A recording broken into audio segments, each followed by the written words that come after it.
Do we really want to go there? Or are we there already?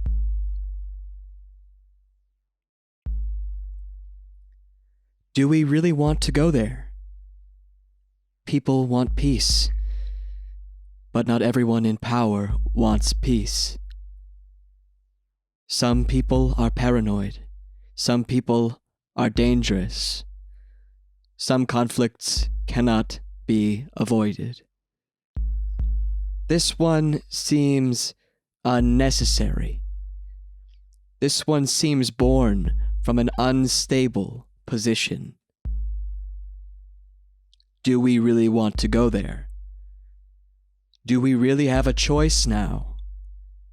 Do we really have a voice now? I think we do. Millions of people dead. If things keep escalating, there is no doubt that we can get to that scale of casualties in a world war. Do we really want to go there? The major players in this scenario all have access to nuclear weapons, people. How did we get here? I don't think I could ever get inside the mind of an oligarch like the invader in this escalating conflict, but something tells me that he doesn't really like to take orders from people. What gives him his power? His wealth? His status? His supporters? His resources? How he is perceived? Perception. That's the critical piece of the puzzle. That's why Russian state media isn't showing the atrocities that their army commits on the screen for Russian folks. That's why they don't want people dissenting in the streets of St. Petersburg. So how can perception be swayed of Russia to the Russians? The way that Russians have been sowing dissent among the people in America by fostering infighting? Tangent, but I believe that the whole process of election fraud and manipulation of democracy and sowing distrust and infighting among Americans, I believe that's been a long-term destabilizing tactic used by Russia in anticipation of such an invasion as they've recently launched in Ukraine. I never underestimate how methodical the people in power, and the people that are power hungry for that matter, can be. And neither should you. Sanctions are already in place to choke their economy. And the sanctions will continue to escalate along that front, I'm sure, so long as Russia stays in Ukraine, where they should not be. China's massive consumer economy has the potential to effectively sustain the Russian government. And a lot of the future of where this conflict leads will be dependent on the decisions that China makes or fails to make in time.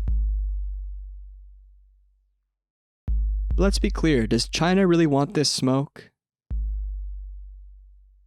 Then I think at the same time, I look at an average young American person, and for the most part, they appear to be comparatively soft, less inclined towards facing conflict, perhaps because they've been coddled.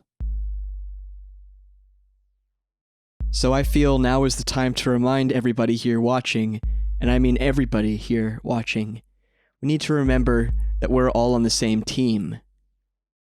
And I know how idealistic and completely naive that sounds, particularly at a time where mounting threats of war and suffering become increasingly certain. But I have a solution, or proposed solution, that I actually think could de-escalate all of this once and for all. And you're going to think that I'm kidding. And I don't care, because I'm still going to say it. I sincerely believe that if every world leader, possibly every single politician, took mushrooms or potentially Molly, that they would actually realize how completely and utterly ridiculous it is to be putting global powers in such a position to fight one another, where the citizens inevitably will bear the harshest of the consequences. Now, I want to be clear. I am not a doctor. These are opinions that are just my own, and if you're out there and listening to this, don't take this as me telling you what decision that you should make about what you do and what you don't do. I won't do that. It's not my place. I'm just sharing what I think. Of course, that disclaimer really doesn't count if you're Vladimir Putin or President Xi or President Biden, for that matter. If you're listening to that, you guys need to get high right now. Because I actually think that if they had dissolved their ego and the idea that they feel they have the right to invade the borders of another country or escalate to such a point, it seems to me, with my very limited knowledge of Ukraine's history, that there seems to at least be some shared cultural heritage between the Ukraine and Russia. And the key word there is shared cultural heritage. So back to what I was saying, maybe the shared cultural heritage could be something that could be talked about, given more context. Could it possibly be celebrated between Russia and Ukraine and not seen as a point of dominance? There's an image of German soldiers playing soccer on Christmas Day with Allied soldiers. Just think about that as an image. Laying their weapons down. This is on Christmas Day, in the middle of a war, in the middle of trenches. They came together. Couldn't we not get to that point again, you would think? Something like 70 years between that last World War and now. Do we really want this? It seems and is so completely unnecessary. So if you're a soldier and right now you're listening to this, however that's possible, and you're invading another person's country, just recognize that you're not the good guy here, and history will not regard you as such, that you are being used to fulfill a destructive and unnecessary vision by a person who profits off of you, and without your sworn allegiance would be nothing but a man. And he is just a man. Remember that.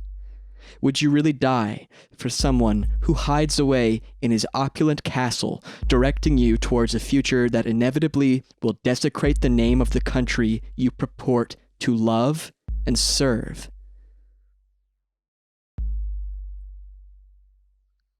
More to come, but until then, promote peace and remember that tyranny will never prevail so long as we meet it with truth and courage. Remember that we are all connected. Everyone. Always.